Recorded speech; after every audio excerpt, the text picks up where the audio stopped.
So, welcome to the show, Kripa, and let's know more about your journey. Hi, Loni. Thank you for having me here.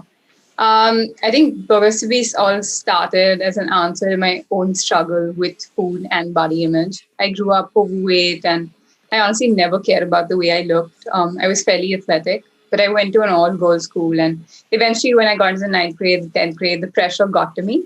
And I think there were so many girls who were traditionally skinny around me. And it wasn't even from a position that I want to look like them.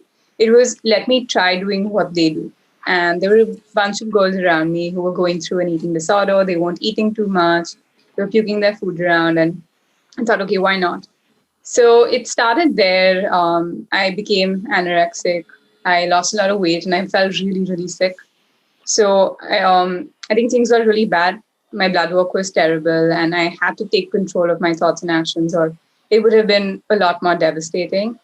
So I started strength training, and my coach at the time was extremely strict with me, whereas I was not allowed to enter the gym unless I ate a sandwich in front of him. And I hated him at the time because it was so hard for me. But I think it was one of the best things that happened to me because it helped me eat again. And then I visited a bunch of nutritionists, and it was always like, oh, eat less, move more, don't weight train, you're a girl. And I just thought that this is completely crap advice because if I was a basketball player and I'm coming to you, you're not going to tell me quit your sport and start playing gymnastics. And I was really fed up with everything that was going on. There was no concrete advice. Everyone was talking about health in terms of weight loss. And we all know that health is so much more than that, right? Like, what about your existential health? Do you have a purpose in life? What about your relationship health? Do you have supportive connections? Your emotional health? Are you able to express yourself clearly? All these things mattered. And of course, nutrition and physical activity played a small part. And of course, I was in engineering college at that time, and I was absolutely miserable, not because engineering is bad, just because I'm not cut out for it. And I knew that at a very early age. But I came from a family of professionals and business advocates, and it was always like, take this clear, safe path, which is do engineering, do an MBA, work at a bank, make fat money. But I know that I would not have been happy in that sort of a role. For me, it's mainly creativity and helping other people. That was my purpose in life. So I think once I quit engineering, everyone told me that you can never be a nutritionist, right? Nobody's going to let you intern with them. You're not going to get a degree, any of that. And I was really broken at that point. So I thought, look, I've trained for 5 years. I've studied nutrition on my own. Let me get a certification and simultaneously let me start writing about the stuff. So I started Burgers to Beast as a blog, just talking about body image, nutrition, and physical activity, and just started creating awareness. And I wasn't trying to sell what everybody was saying, right? I wasn't telling people you can get quick fix results in 30 days. I wasn't saying that this detox plan works. I wasn't saying that this is a shortcut to a six pack. I was telling them that there's no substitute for hard work and consistency, right? So, starting off from there. And it was kind of like at a crossroads where you want to hold on to your ethos, but at the same time, you don't want to go down the commercial route. So I just believed in my thing. I was like, there is this genuine gap in the market for someone speaking their mind and speaking the truth, not here just to make money. And people started resonating with what I had to say, funnily enough. And within a couple of months and years, people started resonating. They started reaching out, saying, can you help us? And I was really scared at the time to start taking on clients because hadn't actually consulted with the client. Yes, I had studied it, but taking science and putting it into practice was very different. So I started off from there. I started with one client in my first year, and I had no business backing in the terms that I didn't have my family supporting me, giving me funding or capital, because they thought this is a passion project. She just wants to get it out of her system.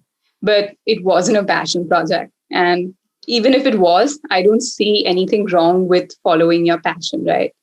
I think it's one of the main drivers of a successful business. So it started off from there. After that one client, before I knew it, it had turned into a full-fledged business. And it's been 5 years and we worked with over 2,500 clients. Oh, that's awesome. So taking a step back, you said you went through a phase of anorexia, right? Like how long did it take for you to get out of it? So I just feel like with any mental health thing, and anorexia has a very big mental health component, it's very hard to say when, at what point you recovered, right? Because it's not tangible. With a wound, you can see when it heals. With inflammation, you can see when it settles. So Right. I would say that on the topical surface of it, it probably took me a year or two to start eating normally again. But it took me over 4 to feel comfortable in my body again and not really care about what anyone had to say about the way I look. Right. Yeah. That's good to know. And how did you get the first client? Right. Was it a friend, family? Yeah. Actually, no. So I used to work at a gym, and I was that crazy person that was there every single day, regardless of what was going on from 7 to 9 p.m. And I think it was at that time, not a lot of girls were strength training. So it was this kind of novelty. Oh my God, she's lifting 100 kilos. So it was, I think a lot of people were seeing that and they just automatically thought that she knows what she's doing. So I think one day at the gym, someone approached me and said, "Hey, you know what? Can you help me with this?" And I said, "Look, I'm trained in nutrition. I'm not trained in physical activity, although I've worked out for 10 years of my life. But that doesn't give me the credential to start making a plan for you in terms of training. I can help you with your nutrition." And I think that's where it started off. Nice. And then burgers to beast, right? You talked about, and you said one sentence which, like, I've been thinking health is a lot more than weight loss, right? So in burgers to beast, you consult on nutrition, and then like what else do you do with your clients? Right. So I think food is so much more than just food, right? At least why is someone eating? There's also what they're eating, and there's a whole lot more than just this is protein, this is fat, this is carbohydrates. So I think take emotional eating, for example. It's not just because there's sugar in front of you. You could have had a bad day. Your menstrual cycle could have been coming on. You could have just been chronically stressed and you're reaching out for comfort. So I think what we really do is address health from a very holistic perspective. And try to really understand why someone is feeling the way they are to begin with. So getting to the root cause and then addressing that, whether that's through nutrition, whether that's through stress management, whether that's through lifestyle fixes, or even environmental health, because sometimes it just comes down to our surroundings, right? Like if there's always crap around you, you're more likely to eat it. Likewise, if there's more healthy food around you, you're more likely to eat that. And even the nature of your relationships, right? Because I think sometimes we fight with our loved ones, and again, food is comfort. Or, for example, take kids, right? They're more likely to follow a healthier lifestyle if their parents are doing so. Whereas parents could be, drinking soda and having pizza every day, and then they're telling their kids to eat vegetables. It's not going to work, right? So you lead by example. So I think what we really do is help people look, move, and feel better through a variety of areas. And I think really approach health from a very holistic perspective. That's interesting. And so once you decided on, you said you started by writing blogs about nutrition, and that was your blog, like Burgers to Beast. Then how did you like move towards building your YouTube channel and like other content creation? How did you start with that? Right. In terms of a timeline, first it was a blog. Then because the blog had presence on the internet, I started a company and I called it Burgers to Beast because there was already presence for it. And I think over a period of time, I was a bootstrapped startup. I genuinely did not have any capital other than what I was coming in. So I didn't want to invest in marketing. I didn't want to do ads. And I think even if I had the capital, I wouldn't have done it because for me, it was a word of mouth model that I wanted to pursue. Because at least in matters of healthcare, you're more likely to go to someone. If a friend comes and tells you, hey, that, I feel good, I've gone to her and this really worked for me, I'm happy. Whereas if they see an ad, because we get inundated with ads every single day with like hundreds and thousands of them. So I think that started off. And because I was not doing any sort of marketing or advertisements, I thought, hey, social media is a great way to get word out there without a heavy financial investment. So I started with Instagram, and Facebook was bigger, of course, at the time. Now, at least for my business, it doesn't work so well for me. And then I started YouTube. So my whole agenda with social media is, of course, brand awareness, but more importantly, it's awareness. Because I know for a fact that not everyone can afford personal coaching, right? Not everyone can come and put in this money and say, help me eat better. But there's plenty of people in our country who can't afford, whether it's medical care or even preventative care in terms of training or nutrition. So I thought that these small sort of tips and tricks, if someone does follow it, even if it reaches out to 10 people, that's 10 more healthy people we have in this country. And that's such an important message because prevention is so much cheaper than cure, right? When 20% of our country lives below the poverty line, sound medical care becomes a luxury many can't afford. And I think a very important message that's often left out is that most chronic diseases are preventable. So why not step in at this very root and help people feel better? Wow. Yeah. That actually makes a lot of sense. I mean, I have been facing something very similar, like having that constant thing with weight loss, going into a diet, going into different fads, then realizing that it needs to be a lifestyle and not just like a one-off thing with like a certain, you have a wedding coming up or you have a festivity coming up and you want to do that. It's not right way to chase it. And I think Preraks helped me out with that, and he kind of made sure that we didn't have junk at home, and that was one of the good things because of which we started avoiding having all of that. So yeah, everybody has their ways to like deal with it, but right now in a situation like COVID and where everybody now wants to build their immunity, build like kind of make themselves healthier, do you have like any specific advice for people that they should, like top 5 things you recommend they should be following right now? Absolutely. So I think right now it's because COVID is such an unprecedented circumstance, there's also been a big capitalization on this to sell products that are going to fix you and give you overnight immunity. That doesn't happen, right? No disease builds up within a span of an hour or a day. It takes time to build up and reach a stage where it's actually creating havoc for you. And likewise, unhooking your biochemistry and healing again is going to take time. And unfortunately, there's no pill powder or substance that's going to get you there. So I think one thing I would strongly recommend is certainly watch your average sugar intake because it instantly suppresses your immune system. So while I do believe in a life of balance and indulgence, I think indulgence is key because that indicates that it's once in a while. Whereas when it becomes an everyday staple, it becomes a problem. So I definitely recommend watching your added sugar consumption. Another thing is just moving. And I don't mean going to a gym, exercising, going to a yoga studio or a Pilates studio. The human body was designed to move. But at least with the pandemic, we're all just sitting through the day. We're working on our desk. We're moving over to our beds, back to the desk, over to the bed again. So I think some purposeful movement is necessary. I don't care whether it's 5 minutes, whether it's 10 minutes, that's 15 minutes.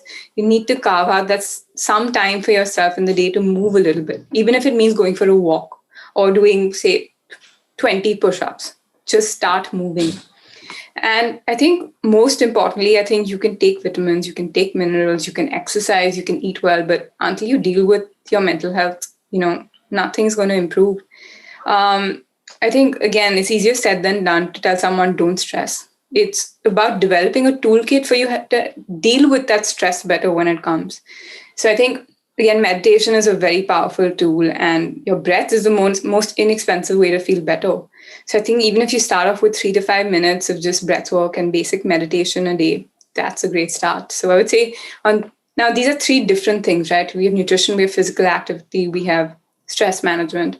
I think it's essential for people to at least pick one and start because it's not often easy to change 3 things, but it's relatively easier to change one thing at a time. Yeah, makes sense. Yeah.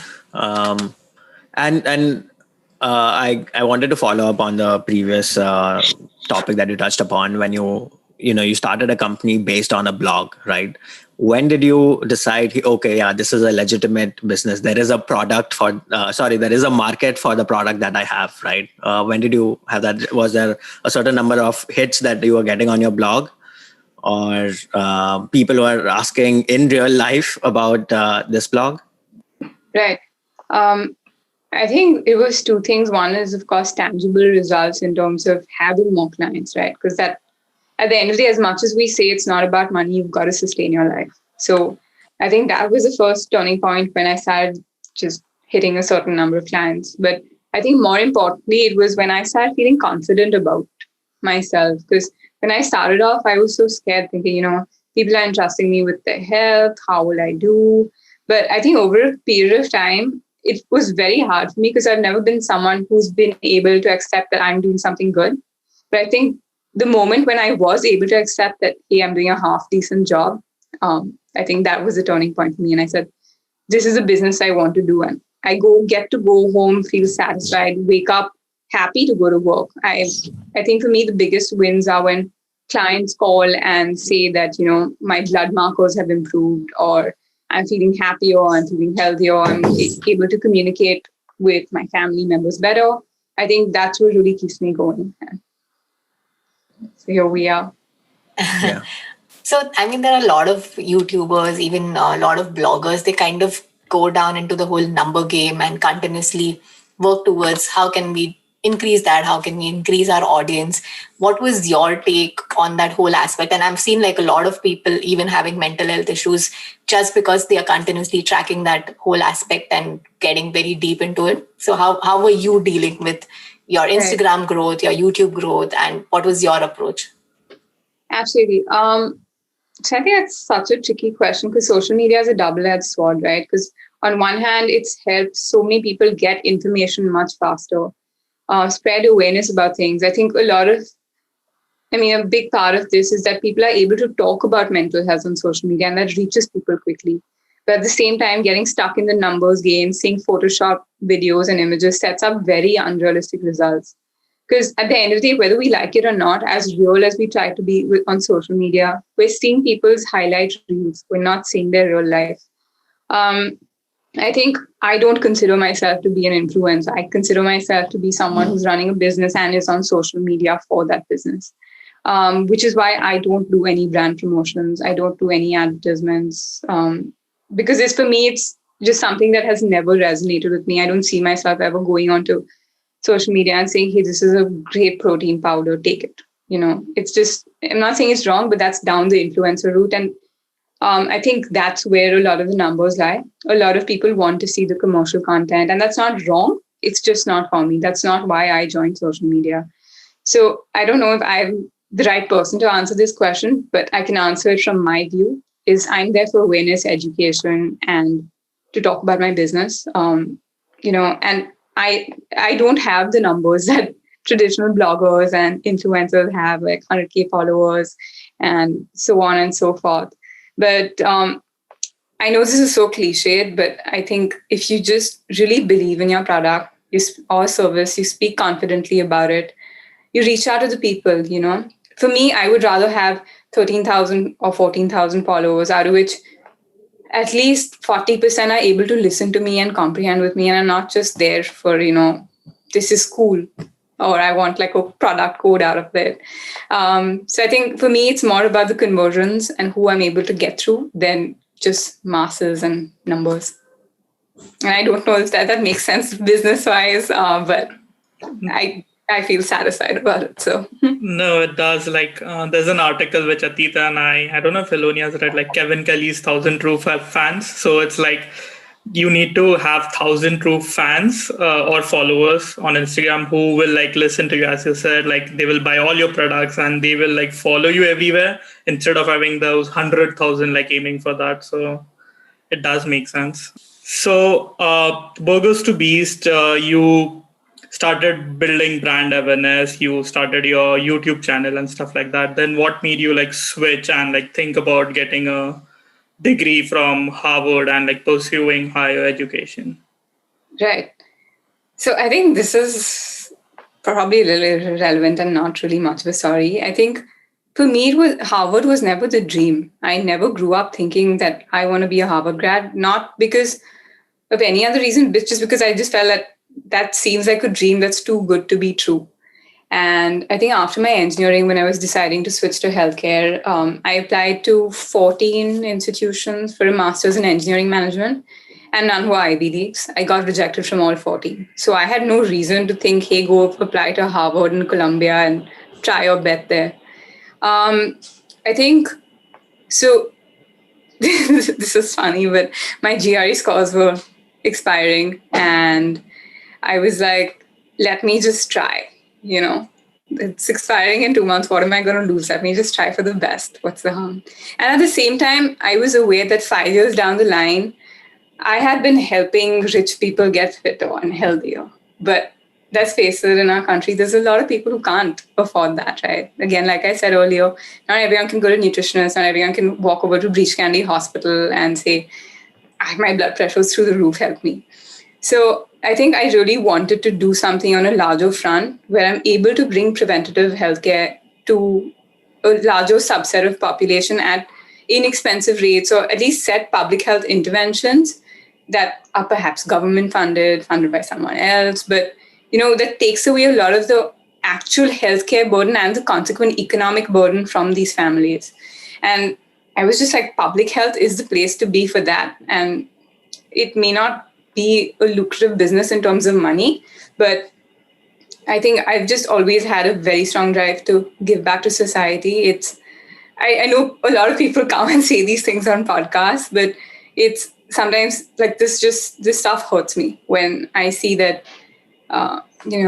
say a staff member or help has had diabetes and they're just like, I can't get care. I can't afford to sell my house and get insulin or, something like that. It's just that it's scary, the situation. Our healthcare system is broken. And I think the pandemic has highlighted that more than ever. So I think it was from that point, I was just like, yeah, public health is a place to go. I even forgot I had applied. And then 3 months later, I was sitting in a place where there was no Wi-Fi. And I got like an email update sort of thing that your Harvard decision letter is ready. And I said, you know what? I've gotten rejected. I don't even care. I got out of the place. I opened it and it said that you've gotten in. And my face just froze. I had a couple of friends around me and they were like, dude, is everything okay? Did someone die? And I said, no, nothing. That's it. I just kept quiet because I was so sure they're going to recall their admission and say, hey, you know what, that was a mistake. But it wasn't. And I went there and I think it was one of the best decisions I ever made. Yeah. Tell us more about the admission process. So I think, of course, you need your GRE, TOEFL, the basic tests. You need to send in your transcripts, conventional. I don't think it's any different from any other admission, at least for your grad school.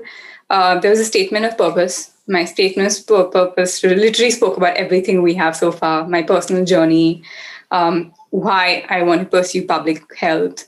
And I think that was it. There was no interview or anything. And I was really unsure of even taking it. So I think I went 3 or 4 months back and forth considering, should I take this admission or not? And I think everyone around me was just like, how can you turn down Harvard? And I said, it's not a question of turning down Harvard. It's a question of walking away from my company for a year. It's not a binary decision. It's not as easy. If I was working somewhere, yes, I could have just said, hey, I'm taking off. I'll come back later.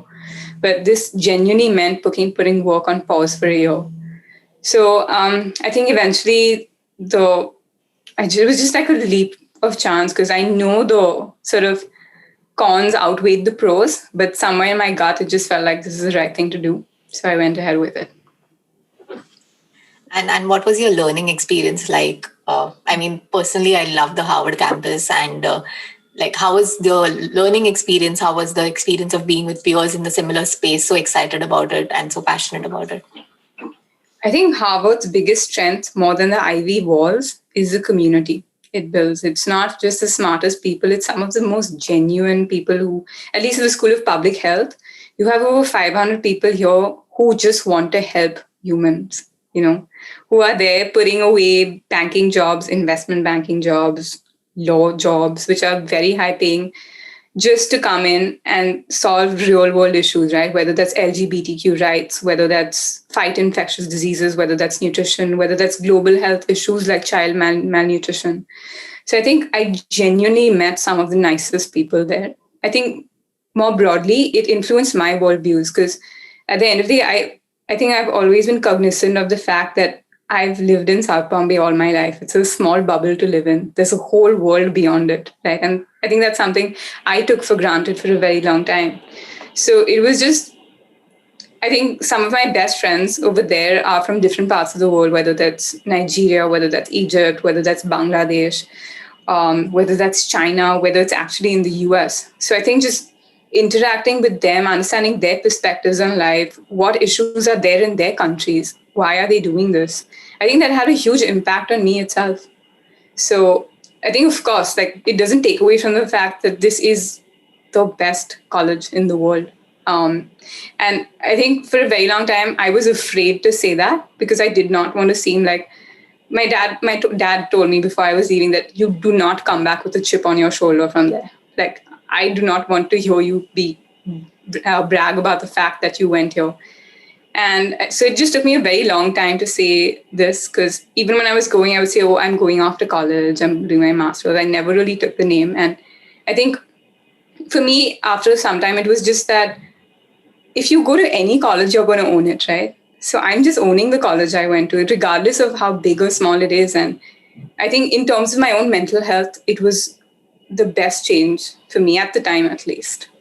Did you, after your master's journey, did you resume Burgers to Beast, or did you do something else? Yeah, no. So I didn't entirely shut Burgers to Beats while I was away. I largely ran it as a content platform where I was still doing the awareness and education bit, but I wasn't actively consulting with clients unless I was physically in India.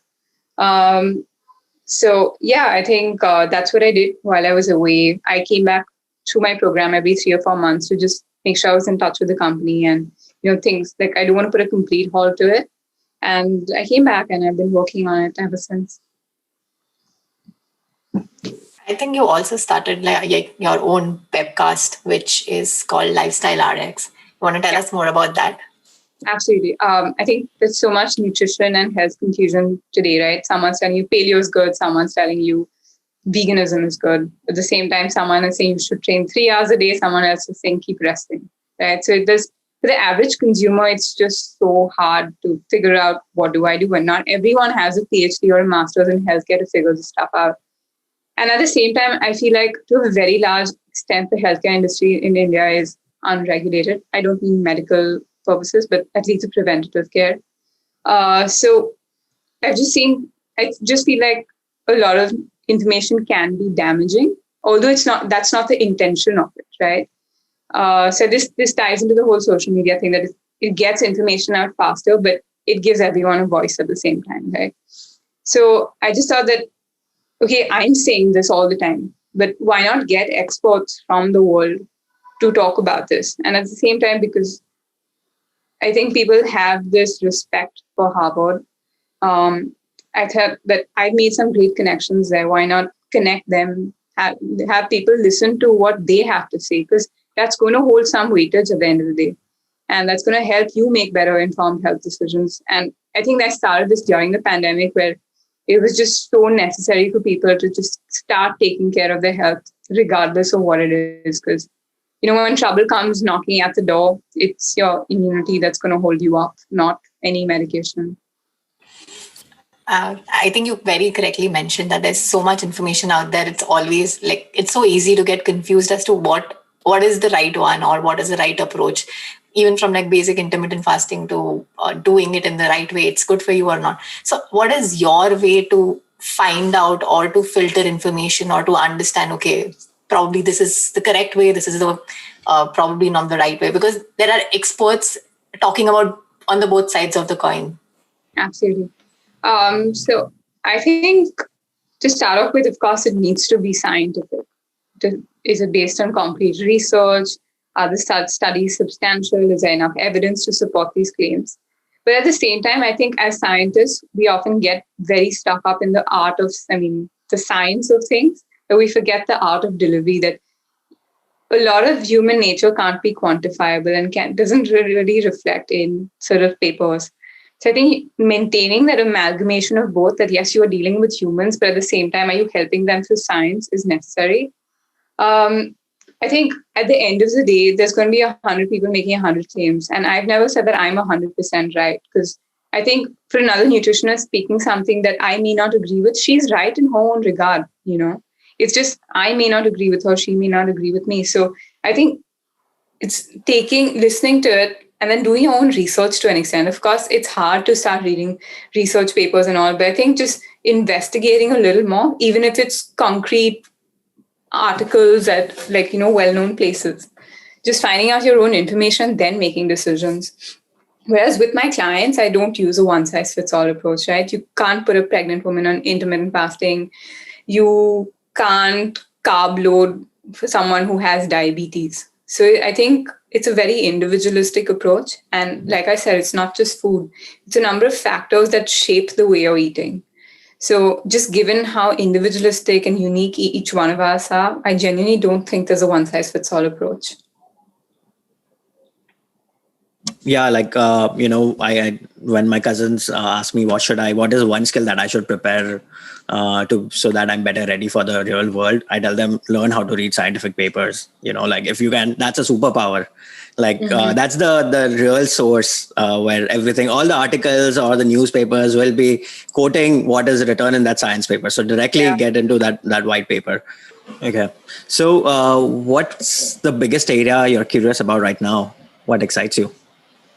I think this is something I've always advocated for is reduction of sugar consumption since I started work, just because it's omnipresent. It's hidden in every single food. I mean, you go over to buy a healthy granola bar and it turns out it has more sugar than a dairy milk.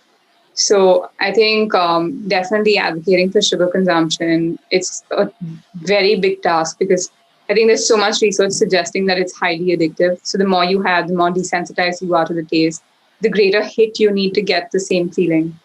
Likewise, it's linked to every single chronic disease, be it type 2 diabetes, hypertension, heart issues, or even depression in some cases. And now we know that, people with these chronic conditions are at a greater risk of experiencing complications from COVID-19. So I just wonder sometimes are infectious diseases and non-communicable diseases sort of mutually exclusive because there's a clear link here. So I think, again, sugar suppresses your inflammation. I mean, it creates inflammation, it suppresses your immunity, can create havoc for your respiratory pathways. So I think definitely continuing advocating for that is my interest, and chronic disease prevention. And for sugar consumption, do you think everyone should just completely stop consuming sugar, or like how should they approach? No, I don't think it's feasible to entirely eliminate a food group unless you're drastically allergic to it. What I really need to say is treat it like an occasional indulgence rather than an everyday staple, and be aware of how much you're consuming. I think most people are unaware of it because it's hidden in our sauces, salad dressings, in ketchup, in our bars. It's hidden in pastas and breads. So it's just present everywhere. And people say, "Oh, I'm not consuming any sugar because I'm not adding it to my tea or coffee." But you're unaware of all the hidden sugar that's present elsewhere. And it's not very rarely do manufacturers directly say this is just plain refined sugar. So high fructose corn syrup, brown rice syrup, and other forms. There's over like 100 forms of sugar which are disguised in these foods. So I think to start off with, be aware of how much you're consuming, because without being aware of it, how are you going to cut it out, right? I've seen so many people say, "Oh, I haven't had sugar in 3 months," but what do you eat through the day? I have like this prepackaged smoothie, which is supposed to be healthy, again has sugar. I have granola bars, sugar. I have 4 slices of bread a day, sugar. I eat whole wheat pasta for dinner, again sugar. So I think start with awareness. Of course, try and cut out what's added to a large extent. I'm not saying avoid it. And I think that's a starting step. I recently read this in the news, I think 2 or 3 days back, that India actually, and I was shocked, I didn't know about this. Then I just went deeper into this article, that India is apparently one of the biggest producers of sugar, and we kind of produce a lot of extra quantity. And I think this year that's been the case. And now they are kind of incentivizing the whole sugar buying. They're trying to make it, like even in export, they're kind of giving subsidies, and also in domestic market, they're trying to promote it more. Mm-hmm. So, I mean, in a situation like this, and from the background that you come from, how is it that we as individuals can help or like bring a change around this? I think regardless of what area it is, change starts at home. So it's tough to tell people you meet once in a week, once in a month that change your lifestyle. But I think just start with your own surroundings, get your family members to start eating healthier. They will have a ripple effect on other people. And that's how you really make change, through this tiny ripple effect. I think it's tough when a government is coming in and saying, eat sugar. And at the same time, there's 3 or 4 tiny healthcare professionals here and saying that, really watch it. It's very tough to make widespread impact, but that doesn't mean change can't be done. You start with your immediate surroundings, that has a ripple effect, and this ripple effect carries on. Your 2 people becomes 4, your 4 people becomes 8, and that just continues to multiply. What is your typical client like? Do they come to you with, okay, like, kuch bata do, like I want to lose weight, or I have this disease that I want to get rid of? Yeah. So I think a lot of clients come from the perspective of, I'm tired of dieting. Tell me what to do. It's more to do with that. Just like to break free from that cycle, and also, of course, improve their health, lose excess body fat as a byproduct of that. So I think majority of my clients are there. Then I think the second tier would be more chronic disease management. So type 2 diabetes, even not chronic disease, PCOS, thyroid conditions, leaky gut syndrome, a bunch of other illnesses. So I'd say these 2 are my large focuses. Yeah. I also had one more follow-up question. So being a nutritionist as a career option, what is your top tips that you would want to give for people graduating from any field, wanting to pursue this as a career? What are some things that you made a mistake and probably people can learn from? Top tips that they should be following to make this as a foolproof career for them?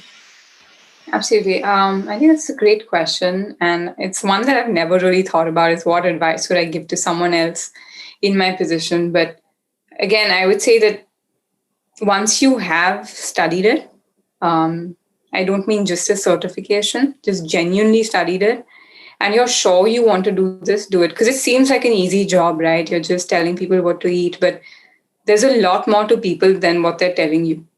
So you really have to get into depth with them to understand where they're coming from. And I think I've heard like clients tell me that their previous nutritionist used to shout at them if they've not lost weight. And that's something I don't agree with.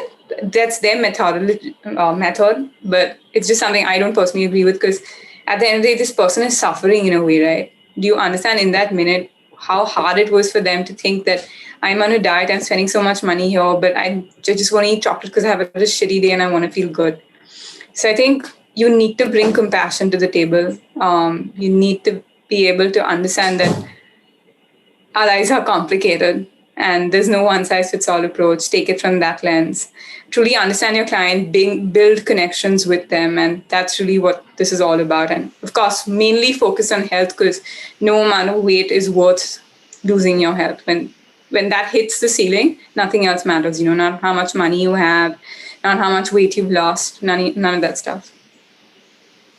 And what do you tell your clients which constantly drop off? I mean, I've seen this pattern, not just with me, but a lot of my friends. You go for some time, you try following something, and then you drop off. And so I tell them that it's okay. It's absolutely okay. I tell them a very simple fact that you are 28 or 29 years old, right? In the larger scheme of things, what are 2 weeks? And the beauty of this process is that you can always pick yourself up. And to begin with, the kind of plans I use aren't like drastic overnight makeovers, because development is a slow process. So I just take what the client is already doing really well and make it better. So it's not that big a change. So they don't feel like I'm on a diet. Oh my God, so many things have changed, because our minds are resistant to change. The more we change, the harder it gets. So I think this is one of those cases where less is truly more. Yeah. So our next segment is our top 3, where we would love some recommendations from your end, starting with top 3 book recommendations, and which is that one book that you've gifted the most. Right. So I think I'm a very big history and mythology geek. So I would definitely recommend Sapiens. Another one is definitely the Mahabharata, even if it's translated in English. And I think that's life lessons forever. And I think the book that I've gifted the most is Social Value Investing. For Mahabharata, do you have a translation or particular author you like? So I've read a bunch of them. So I've read them from various perspectives, and of course the original text that's been translated to English. Yeah. So I think one of them was A Palace of Illusions, which isn't exactly historically entirely correct. I love that book. Yeah, but it tells you Draupadi's perspective in a largely male-dominant, epic.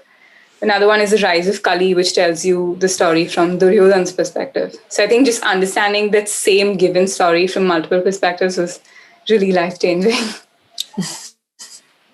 Interesting. Yeah, social value investing. I have to add it to my list. Yeah, what is that about? I haven't heard of that movie. It's Warren Buffett is one of the authors. It just talks about how collaboration can be leveraged to create meaningful change. Because a lot of times things like poverty can't be entirely met in the near future. And these issues are far too big to solve by just one entity, So the power of collaboration, whether it's a private, public, non-profit sector, coming together to really bring about meaningful change. So it just talks about that from multiple perspectives. Okay, moving on to top 3 movie or TV show recommendations. Right. So, a full disclaimer, I'm not a very big TV and movie person. I prefer reading. But I think, again, I don't know if these are self-development, but I really like Dark. I think it was just amazing. Another one that I really liked was Mindhunter. And I think movies, maybe 8 Mile. The Eminem one was really, really gritty. Cool. The next one, top 3 podcast or YouTube channel recommendations. Right. So I think podcasts, I would say How I Built This is one, which is just amazing. I would say Doctor's Pharmacy by Mark Hyman. That one is really good too. And I would say, in terms of healthcare, I would say even Bulletproof Radio by Dave Asprey. That is very good. Awesome. Top 3 tips for anybody who's starting their nutrition journey. Change one thing at a time, one task at a time. Don't change too much too soon. It's a recipe for disaster. Second, watch your added sugar intake for sure. And the third is not nutrition related, but definitely sleep well because it's a cornerstone of a healthy and joyous life. So you'll notice that in days you don't sleep too well, you're more likely to reach out for junk food. So I think it really starts with a good sleep schedule.